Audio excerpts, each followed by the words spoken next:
Hello guys, അസ്സലാമു അലൈക്കും. എൻ്റെ തമ്മിൽ കണ്ടപ്പോൾ എല്ലാവരും വിചാരിച്ചു ഇവൾക്ക് ഒരു കുട്ടിയല്ലേ ഉള്ളൂ, പിന്നെ എന്താ വേറൊരു കുട്ടീനെ നഷ്ടപ്പെട്ടു എന്ന് പറയുന്നത്.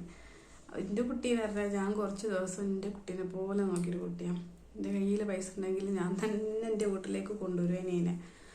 അപ്പോൾ അതാ പറയാൻ പോണേ. ഞാൻ മെഡിക്കൽ കോളേജിൽ എൻ്റെ അമ്മായിക്ക് കാലിന് സർജറി കഴിഞ്ഞിട്ട് കിടക്കുമ്പോൾ ഓളെ കൂടെ നിൽക്കാൻ വേറെ ആരുമില്ല ഇനി. അപ്പം ഞാൻ നിന്നീനി അവിടെ. അപ്പം എൻ്റെ ഒരു ഫ്രണ്ടും ഉണ്ട്, ഓളെ താത്ത പ്രസവിച്ചിട്ട് കുട്ടി ഐസിയില്ല, അപ്പോൾ ഐസിയില്ല. അപ്പോൾ ഞങ്ങൾ ഭക്ഷണം കഴിക്കാനൊക്കെ ഞങ്ങൾ ഒരുമിച്ചാൽ പോലെ. അങ്ങനെ ഒരു ദിവസം മോളിനോട് ഇങ്ങനെ പറഞ്ഞിട്ട് ഐസിയുലുണ്ട് ഒരു കുട്ടി, ആരുമില്ല നോക്കാനൊന്നും ആരുമില്ലാതെ ഇങ്ങനെ കിടക്കണമെന്നൊക്കെ പറഞ്ഞു. പിന്നെ അപ്പോൾ എനിക്ക് അമ്മേൻ്റെ മോള് വന്നപ്പോൾ ഞാൻ പോരാറിനപ്പോൾ ഓളിനോട് പറഞ്ഞു നെയ്യ് നോക്കുക, അതിന് സാലറി പൈസയൊക്കെ കിട്ടും. അപ്പോൾ ആരെ പൈസ ചോദിച്ചപ്പോൾ ഈ പ്രസവിച്ച കുട്ടീൻ്റെ ആങ്ങളെ തരും, ഓനാരും ഉണ്ടോ നോക്കാൻ പറഞ്ഞിട്ട് നോക്കണം. അപ്പോൾ ഞാൻ ഏതായാലും അടുത്തിയാണല്ലോ. അപ്പം ഞാൻ എൻ്റെ വീട്ടിൽ നിന്ന് പറഞ്ഞ് സമ്മതമൊക്കെ വാങ്ങി ഞാൻ ഈ ആങ്ങളുടെ അടുത്തോട് പറഞ്ഞിങ്ങനെ എന്നാൽ ഞാൻ നിൽക്കാറ്. ആ ലോൺ എന്നോട് പറഞ്ഞ് കുറച്ച് ദിവസം നോക്കിയാൽ മതി, ഇങ്ങനെ നിൽക്കാൻ ആളില്ലായിട്ടാണ്, വീട്ടിലൊന്നും അറിയില്ല, പെങ്ങൾ പ്രസവിച്ച വീട്ടിലൊന്നും അറിയില്ല, ഞങ്ങൾക്ക് ആർക്കും അറിയില്ല ഇനി ഇങ്ങനെ പെങ്ങൾക്ക് വയറ്റിലുള്ളൂ, അവൾ പ്രസവിച്ചപ്പോഴാണ് ഞങ്ങൾ അറിയുന്നതെന്ന്. അങ്ങനെ ഞാൻ ചോദിച്ചു എൻ്റെ പെങ്ങൾ എവിടെയുള്ളൂ ചോദിച്ചു. അപ്പോൾ വാർഡിലാണ് ഞാൻ. അപ്പോൾ ഒരു താത്ത ഉണ്ട് അതിൻ്റെ അടുത്തൊക്കെ നിൽക്കണം. അപ്പോൾ ഈ താത്തൻ്റെ ബെഡിൻ്റെ അടുത്താണ്. അതുകൊണ്ട് ഞാൻ പിന്നെ ഈ താത്തൻ്റെ കൂടെ പോയി ഉള്ളിലേക്ക് ചെന്നപ്പോൾ ഞാൻ ഈ പെൺകുട്ടീനോട് ഇങ്ങനെ പറഞ്ഞു, എന്നാൽ ഞാൻ എന്താ ചെയ്യേണ്ടേ ചോദിച്ചപ്പോൾ പറഞ്ഞു ഒന്നുമില്ല, നിങ്ങൾ കുട്ടീനെ നോക്കിയാൽ മതി, വേറെ ഒന്നും ചെയ്യേണ്ടതാണ്. അപ്പോൾ ഓളെ കാര്യങ്ങളൊന്നും നമ്മൾ നോക്കണ്ട. അങ്ങനെ ഞാൻ പറഞ്ഞാൽ ഞാൻ കുട്ടീനെ ഇങ്ങോട്ട് കൊണ്ടുവരേണ്ട, പാല് കൊടുക്കാനാകുമ്പോൾ അപ്പോൾ ഓളന് വേണ്ടായിരുന്നു. പിന്നെ ലിഫ്റ്റൊക്കെ ഉണ്ടല്ലോ, ഇവളെ അങ്ങോട്ട് വരും. ഞാൻ നെയ്യ് അങ്ങോട്ട് വരും ചോദിച്ചു. ഇല്ല അതൊന്നുമില്ല, നിങ്ങൾ കുട്ടീനെ മാത്രം നോക്കിയാൽ മതി ഇത്താറ്. അപ്പോൾ കുട്ടി മാസ്കൊക്കെ ഇട്ടോ. അങ്ങനെ ഒരു കാർഡ് തന്ന്, ഒരു പാസ് തന്ന്. ഞാൻ ഐസിയുവിൻ്റെ മുന്നിൽ സെക്യൂരിറ്റീനെ കാണിച്ച് ഞാൻ ഐസിയുവിൽ കയറി. എൻ്റെ സിസ്റ്റർ അടുത്ത് ചെന്ന് ഇങ്ങനെ ഈ പെൺകുട്ടീൻ്റെ പേര് പറഞ്ഞു. പെൺകുട്ടി പേരിക്ക് ഓർമ്മയുണ്ട്, പക്ഷേ പറയാൻ പറ്റില്ലല്ലോ. പേര് പറഞ്ഞ് ഞാൻ അപ്പോൾ സിസ്റ്റർ പറഞ്ഞ് നിങ്ങളാണോ നന്നായിക്ക് നിൽക്കിട്ടോ പറഞ്ഞു. അപ്പോൾ ഇനി വേറെ സിസ്റ്റർ, ഒരു 3-4 സിസ്റ്റർമാർ വന്നു. അവൾക്ക് ഇത് എന്താണെന്ന് അവൾക്ക് അറിയാലോ. അങ്ങനെ എൻ്റെ കുട്ടീനെ എനിക്ക് കൊണ്ടു തന്നെ, നല്ലൊരു മോന്. അപ്പോൾ ഞാൻ നോക്കിയപ്പോൾ മോന് മേലൊക്കെ വൃത്തിയൊക്കെ ഉണ്ട്, എന്നാലും തിരി വൃത്തികളൊക്കെ ഉണ്ട്, നോക്കാൻ ആളില്ലാത്തല്ലേ. അവൾ പ്രസവിച്ച് അങ്ങ് കൊടുത്തിട്ടുള്ളൂ, തൊട്ടിട്ട് പോലുമില്ല. അതൊക്കെ ഞാൻ പിന്നെ അറിഞ്ഞത്. അങ്ങനെയൊക്കെ തന്ന് ഞാൻ തുടച്ചൊക്കെ വൃത്തിയാക്കി. അപ്പയൊക്കെ ഇട്ടിച്ചിന് ഇങ്ങനെ ചപ്പയൊക്കെ ഇട്ടിച്ചിന്. അങ്ങനെ പാമ്പേഴ്സ് ഒക്കെ അവിടുന്ന് അതുവരെ സിസ്റ്റർമാരെടുക്കുക. പിന്നെ പാമ്പേഴ്സ് ഇല്ല, വൃത്തിയില്ലാണ്ട് അതിന് പാമ്പേഴ്സൊക്കെ തീർന്ന്, ഡ്രസ്സില്ല. അങ്ങനെ ആയപ്പോൾ ഞാൻ സിസ്റ്ററോട് ഇങ്ങനെ പറഞ്ഞു, സിസ്റ്റർ എനിക്ക് 2 ഡ്രസ്സുണ്ട് തന്നിട്ടോ കുട്ടിക്ക്, പിന്നെ പാമ്പേഴ്സും കൊണ്ട് തന്നെ. ഞാവും തീർന്ന്. ഇതിനെ അസുഖമൊന്നുമില്ലാതെ ഈ അസുഖമുള്ള കുട്ടികളെ കൂടെ കിടക്കുക കുട്ടി. ആലോചിച്ച് നോക്കണം എന്ത് പാവാണ് ചെയ്തതെന്നുള്ളത്. അങ്ങനെ ഞാൻ ഭയങ്കര അരച്ചിലേക്കും, ഫസ്റ്റ് ദിവസം ഭയങ്കര അരച്ചില്ല. പിന്നെ ഞാനിങ്ങനെ പോയി എപ്പോഴും പോകും പാല് മേടിക്കാൻ. അങ്ങനെ പാല് അവിടെ നിന്ന് എപ്പോഴൊന്നും കിട്ടൂല. പക്ഷെ അവൾ ചെല്ലുമ്പോൾ ഇത് ഇങ്ങനത്തെ ഒരു കുട്ടി അതിനെ കൊണ്ട് ആദ്യം നോൽക്ക് അറിയില്ല ഇനി ഞാൻ ഇങ്ങനെ നോക്കുകയാണ് എന്നുള്ളത്.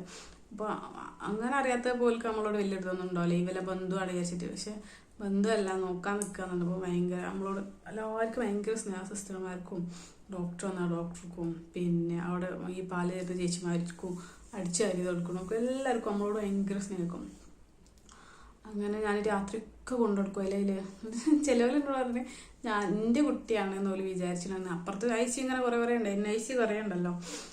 അങ്ങനെ പിന്നെ ഞാനൊരു ഇതിന് വാക്സിനൊക്കെ എടുക്കണം. ഇവരെ എന്നും ചോദിക്കുന്നോട് CWC നാളെ വരും, നിങ്ങൾ ചോദിച്ചിനോ ഒരു കുട്ടീനെ കൊണ്ടുകൊടുക്കാൻ ഭയങ്കര തിടുക്കാം.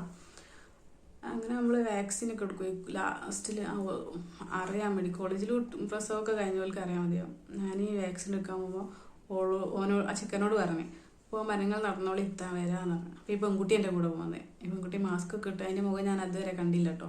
മാസ്ക് ഒക്കെ ഇട്ടിട്ട് എന്നോട് പോരണേ. ഇഞ്ചക്ഷൻ ഒക്കെ എടുക്കുമ്പോൾ ഈ കുട്ടി ഭയങ്കര കരച്ചിൽ. എന്നാൽ ഓക്കൊരു സങ്കടം, ഒരു സംഭവമില്ല. അതിനുള്ളിലുള്ള ആ ഇഞ്ചക്ഷൻ എടുക്കുന്നവരും വിലക്കുന്നവരും ഇത് ആ പെൺകുട്ടിയല്ലേ, എന്താ അല്ലേ എങ്ങനെയെന്നൊക്കെ ചോദിക്കും. നമ്മളെന്താ പറയാനാ, ഓൽക്കൊരു സങ്കടമില്ല. പക്ഷെ എൻ്റെ ഉള്ളിൽ ഭയങ്കര നമുക്കെന്താ, നമ്മളെ മക്കൾ എങ്ങനെയാണ് ഒരു മുഖം കാണാണ്ട് അങ്ങനെ നിൽക്കുക. നമ്മൾ കൂടെ പോന്നിട്ട് ഒന്നിനുള്ളിൽ ഇഞ്ചക്ഷൻ വെച്ചാൽ കരഞ്ഞോ ഓക്കും പ്രശ്നമല്ല, ഒന്നിനോ. അവിടെ ഒരു ആണുങ്ങളുണ്ട് അതിനിങ്ങനെ നിൽക്കണം. അയാളെ കുട്ടീനെ ആരോ കൊണ്ട് വന്നേരം കൂട്ടത്തിൽ വന്നാൽ അയാളോട് ഞാൻ കുറച്ച് സമയം ഒന്ന് എടുക്കട്ടേക്ക്, അതിനെ കണ്ടിട്ട് പാവാകാൻ. അതിൽ ഞാൻ അവ ഭയങ്കര കരച്ചില്ലായി മോന്. ഞാൻ പറഞ്ഞു ഞാൻ പാലെടുത്തില്ല ഐസിയോന്ന്, ഞാൻ പാലെടുത്ത് വന്നിട്ട് നിങ്ങൾക്ക് തരാമെന്ന്. ഞാൻ പാലെടുക്കാൻ മറന്നു. പിന്നെ അവിടെ പോയി മേലെ പോയി പാലെടുത്ത് വന്ന് പിന്നെ കരച്ചിലൊക്കെ നിർത്തി അയാൾക്ക് കൊടുത്ത്. അയാൾ കുറേ സമയം പാവട്ടെ ഏതോ മനുഷ്യൻ കുറച്ച് സമയം അതിനെങ്ങനെ എടുത്ത്. എന്നിട്ടൊന്നും നമുക്കൊരു വിഷയമില്ല. അവളോട് സിസ്റ്റർ ഇങ്ങനെ പറയുന്നുണ്ട്, കുറച്ച് പാലെടുക്കാൻ എൻ്റെ കുട്ടിയല്ലേ, എന്ത് പാല്. ഞാൻ അവളോട് ചോദിച്ചു ഇതെന്ത് പറ്റിയാന്ന്. അതിലൂടെ പറഞ്ഞ അവളൊരു ചെക്കനെ ഇങ്ങനെ സ്നേഹിച്ച് പറ്റിച്ചതാണ്. അതോടുകൂടി കുട്ടീനെ വെറുത്ത് പോയി. വേറെ കല്യാണം കഴിച്ച് എന്ന് വെച്ച് 3 മാസമായി. ഞാൻ പറയും 3 മാസമാണെങ്കിൽ ഇതിൻ്റെ മുന്നേ ഇവള് വയറ്റിലല്ലേ, എനിക്ക് ആ വയറും കൊണ്ട് ആ വീട്ടിലേക്ക് ചെന്നാൽ പോരെയോ എന്ന് വെച്ചപ്പോൾ അവളൊന്നും ഉണ്ടില്ല. അങ്ങനെ എന്നോട് അറിയാം, നിങ്ങൾ എന്തെങ്കിലും ഒന്ന് സിസ്റ്ററോട് പറയും CWCക്കാരോടൊന്ന് വിളിക്കാൻ. അപ്പം എന്തോ ഒരു അവധിയാണ്. അപ്പം അതിൻ്റെ പിറ്റേന്നാണ് പിന്നെ CWCയിലേക്ക് വിളിച്ച് കാര്യങ്ങളൊക്കെ പറഞ്ഞ് ഇപ്പോൾ വിൽക്ക് വേണ്ടാന്നൊക്കെ എഴുതിയൊക്കെ ഇട്ട് കൊടുത്ത്. അപ്പോൾ സൂപ്രണ്ട്, നേഴ്സിംഗ് സൂപ്രണ്ട് ഞങ്ങളൊക്കെ വിളിച്ച് പിന്നെ ICUലുണ്ടതിനെ കുറച്ച് താത്തമാരെയും ചേച്ചിമാരൊക്കെ വന്ന് ഒപ്പിട്ട് കൊടുക്കാൻ എന്തോ സാക്ഷി ഒപ്പിടുന്നുണ്ട്. അപ്പോൾ ഇവളെയും വിളിച്ച് ആങ്ങളിനെയും വിളിച്ച്. അപ്പോൾ ഇവളോട് ചോദിച്ച് ഈ കുട്ടീൻ്റെ അച്ഛൻ പിന്നെ തിരഞ്ഞു വന്നാൽ എന്ത് ചെയ്യുന്നു. ഇവള് പറയാം തിരിഞ്ഞു വരൂല, എന്താ എനിക്ക് ഉറപ്പിച്ചോ. കുട്ടീൻ്റെ അച്ഛനും ഭാര്യയും വേറെ 2 മക്കളും ഉണ്ട്. നിങ്ങളൊന്ന് ആലോചിച്ച് നോക്കണം. അവൾക്ക് അറിഞ്ഞും കൊണ്ട് അവൾക്ക് പറ്റിയതാ അത്. എന്തിനാ അവളീ കുട്ടീനെ പ്രസവിച്ച്. എനിക്ക് കണ്ണിന്നിങ്ങനെ വെള്ളം വരിക ആ സമയത്ത് നോക്കും വേണ്ടാന്ന് പറയുമ്പോൾ. സിസ്റ്റർമാരൊക്കെ അത്ഭുതപ്പെട്ട അവൾ നോക്കണം വേണ്ടാറിട്ട്. സൂപ്രണ്ട് ഈ കുട്ടികളിലുള്ള ആളെ അവൾ സ്നേഹിച്ചാൽ സൂപ്രണ്ടിന് ചൂടായി. 34 മാസ്ക് ഊരിയായിരുന്നു. അപ്പോഴവളെ നോക്കാൻ ഞാൻ ആദ്യമായിട്ട് കണ്ടത്. 23 വയസ്സുണ്ട് നോക്ക്. അല്ല അവള് എന്തായാലും ഒക്കെ വേണ്ട. ഞാൻ അവളോട് പറഞ്ഞു ഇനി എനിക്കൊരു കുട്ടി ഉണ്ടായില്ലെങ്കിൽ ഈ എന്ത് ചെയ്യും, സാരല്ല അറിഞ്ഞോളൂ. അപ്പോൾ ഞാൻ പറഞ്ഞു എനിക്കിത് മറക്കാൻ പറ്റുമോ, ഇന്നല്ലെങ്കിൽ നാളെ വേറൊരു കുട്ടി ഉണ്ടായാലും എൻ്റെ ആദ്യത്തെ കുട്ടി ഇതല്ല, എൻ്റെ മരണം വരെ എനിക്കിത് മറക്കാൻ പറ്റും. ഒക്കെ വിഷയമല്ല, സാരല്ല അറിഞ്ഞു. എന്തായാലും ഒരു കുറ്റബോധവും ഇല്ല. സിസ്റ്ററും കുറേ പറഞ്ഞു. ഞാനവളോട് പറഞ്ഞു ഈ കുട്ടികളുള്ളോലെ എനിക്ക് വേറൊരു ജീവിതം വിചാരിച്ചിട്ടുണ്ടെങ്കിൽ കുട്ടികളുണ്ടെങ്കിലും വേറെ ആൾക്കാർ കല്യാണം കഴിക്കുന്നുണ്ടാവും, നല്ല ജീവിതം ഉണ്ടാവും, എനിക്ക് എന്ത് ചെയ്താലും കുട്ടീനാണ്ട. ഓലെ കൂടെ ഒരു ചെക്കുണ്ടായിനി, ആങ്ങളുടെ ഫ്രണ്ടാന്നാണ് പറഞ്ഞത്. ഓനോട് പറഞ്ഞു ഓൾ ഇവിടെ ജോലിക്ക് നിന്നായിനി. അപ്പോൾ കൂട്ടുകാരിൻ്റെ വീടിൻ്റെ അടുത്തുള്ള ചെക്കൻ പറ്റിച്ച ആളിതിങ്ങനെ. അപ്പോൾ ഓനെ വിളിച്ചിട്ട് ഓൻ ഫോൺ എടുക്കില്ല. അതുപോലെ പലതും പല കഥകളാണ് പറയുന്നത്. അങ്ങനെ പിന്നെ എന്നോട് ചോദിച്ച സിസ്റ്റർമാർ നിങ്ങൾ പോവുക കൊടുക്കാൻ. ഞാൻ പറഞ്ഞു ഞാൻ പോവില്ല, എനിക്ക് പറ്റൂല. എന്ന് വെച്ചാൽ ഞാൻ എൻ്റെ മോനെ കാണുമ്പോലെ കണ്ടുപോയതാണ്, എനിക്ക് പറ്റൂല പറഞ്ഞു. നിങ്ങൾ പോയാൽ ഞങ്ങൾക്കൊരു ധൈര്യം. ഞാൻ പറഞ്ഞു എന്തെന്നായാലും ഞാൻ പോവില്ല, എനിക്ക് പോകാൻ പറ്റൂല പറഞ്ഞു. അങ്ങനെ പിന്നെ അതിൻ്റെ ഉള്ളിൽ നിന്ന് സിസ്റ്റർമാർ വേറെ എന്നോട് പറഞ്ഞു ഓള് ഹോസ്പിറ്റലിലേക്ക് പോകുന്നൊന്നല്ല, ഓള് വേറെ എവിടെയൊക്കെ പോകാൻ ഓള് കൂട്ടുകാരി കൂടി ഓട്ടോറിക്ഷ കയറി പോന്നാ. ഈ ഓട്ടോ കയറി വരുമ്പം ഓട്ടോറിക്ഷയെന്ന് അവൾ പ്രസവിക്കണേ. അത് കണ്ട് ഓളെ കൂട്ടുകാരി ബോധം കെട്ട്. കൂട്ടുകാരി പിന്നെ ഹോസ്പിറ്റലിൽ വന്നപ്പം തന്നെ തിരിച്ചു പോയി. ഓട്ടോറിക്ഷക്കാരനാണ് ഓളെ ഈ ഹോസ്പിറ്റലിൽ കൊണ്ടുപോയാക്കണതും അവിടെ എല്ലാ കാര്യങ്ങളും നോക്കുന്നതും ഒക്കെ. അത് കഴിഞ്ഞിട്ട് അയാളും പോയി. അയാൾക്കിപ്പോൾ ഇത് നോക്കി കാറ്റൂലല്ലോ, അയാൾ നല്ലൊരു മനുഷ്യനായിക്കൊണ്ട്. ഓട്ടോറിക്ഷക്കാർ പറഞ്ഞാൽ നല്ല മനുഷ്യന്മാരാണ് ഇഷ്ടം പോലുള്ള. 100-ൽ 1 പുഴുക്കുത്തുണ്ടാവുള്ളൂ. എനിക്കൊരു അനുഭവം ഉണ്ട് ഒരു ഓട്ടോക്കാരൻ്റെയാണ്. അപ്പോൾ അയാളും പോയി. പിന്നെ പിറ്റേന്ന് രാവിലെ അല്ല ഉച്ചയൊക്കെ കഴിഞ്ഞ് CWCയിലേക്ക് അങ്ങോട്ട് കൊണ്ടു ചെല്ലാൻ പറഞ്ഞു കുട്ടീനെ. അപ്പോൾ പിന്നെ ഒരു വണ്ടിയൊക്കെ വിളിച്ച് കാർ അറച്ചും ചെക്കന്മാരാ. അതിൽ എന്നോട് പുറത്തിറങ്ങിയ വരെ ചെക്കന്മാർ ചോദിച്ചു നിങ്ങളൊന്ന് പോരുമോ ഞങ്ങളുടെ കൂടെ. ഞാൻ പറഞ്ഞു ഞാൻ ചെയ്യൂല, അതിന് മാത്രമേ കഴിയൂല. എനിക്ക് എൻ്റെ നെഞ്ഞത്തൊക്കെ ഇങ്ങനെ പൊട്ടുക, സങ്കടം സഹിക്കുകയുണ്ട്.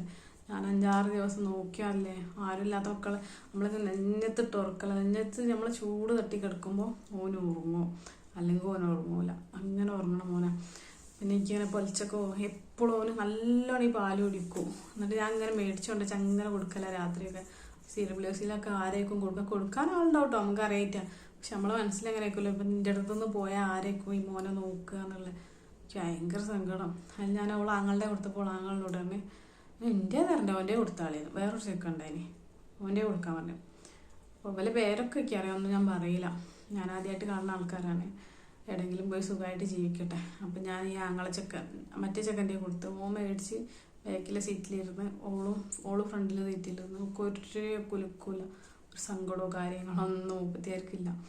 34 കയറിയിരുന്ന് എൻ്റെ വയസ്സൊക്കെ തിന്ന് മൂലി പോയി. പക്ഷെ എനിക്കാണെങ്കിൽ വീട്ടിലെത്തിയിട്ട് ഓർക്കല്ല തന്നെ ഈ കുട്ടി. ഞാൻ അങ്ങനെ നെട്ടി എണീക്കും. എൻ്റെ കുട്ടി പറഞ്ഞാൽ അപ്പോൾ എൻ്റെ പുരന്ന് ചോദിക്കും, എന്താ എനിക്ക് എന്നോട് അതിന് നിൽക്കണ്ടെന്ന് ആദ്യം പറഞ്ഞല്ലേ.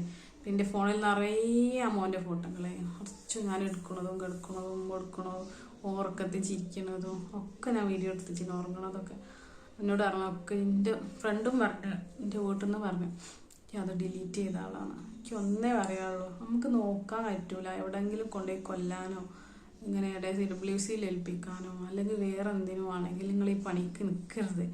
ആരായാലും എന്തൊരു സങ്കടം അറിയോ ആ മക്കളെ കുറിച്ച് ആലോചിക്കുമ്പോൾ. ഇപ്പോഴേക്കുണ്ട് അത് എന്തെടുക്കായിരിക്കും, ആരെ കയ്യിലേക്കും. എന്നോടൊരു സിസ്റ്റർ പറഞ്ഞു നടന്ന് എനിക്ക് തരുമെങ്കിൽ ഞാൻ കൊണ്ടുപോയിനിന്ന്.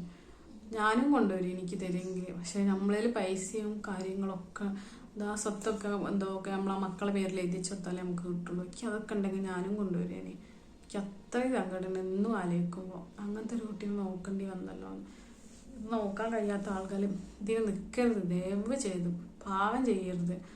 ഉമ്മ അമ്മ എന്നൊക്കെ പറഞ്ഞാൽ ദൈവതുല്യമായിട്ട് നമ്മൾ കാണണല്ലേ, അതിനൊരു വില ഇല്ലാണ്ടാക്കുക ഈ ചെയ്യുന്ന ആൾക്കാർ. ദയവ് ചെയ്ത് ഇനിയും ആരും ഇങ്ങനത്തെ ഒരു പണിക്ക് നിൽക്കരുത്. പാവാണ് നമ്മളെ മക്കളോട് ചെയ്യണേ. എന്തൊരു വലിയ പാവം അറിയാം. മക്കളില്ലാത്ത എന്തോരം ആളുകളുണ്ട്, അതൊന്നും ആലോചിക്കണം. ആയിക്കോട്ടെ, അസ്സലാമു അലൈക്കും.